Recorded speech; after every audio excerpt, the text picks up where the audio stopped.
en présence de la chef des Kalinago de la Dominique.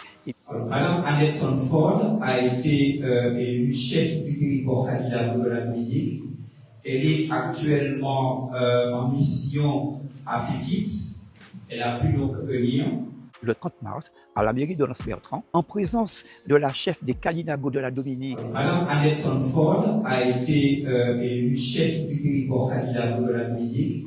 Elle est actuellement en mission à Fikitz. Elle a pu donc venir.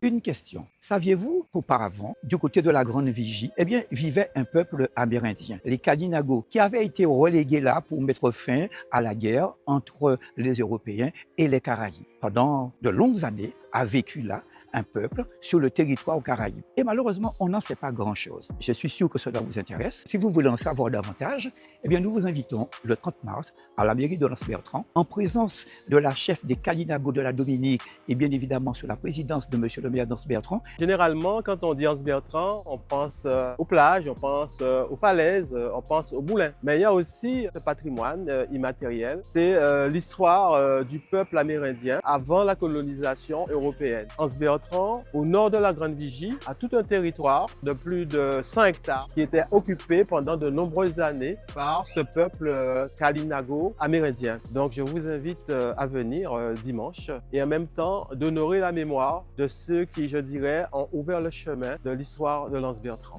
À mieux parcourir cette histoire méconnue, mais qui est aussi la nôtre. Ce sera aussi l'occasion d'annoncer l'ouverture officielle de la fête du crabe qui va durer du 30 mars au 21 avril. Venez tous, nous vous attendons.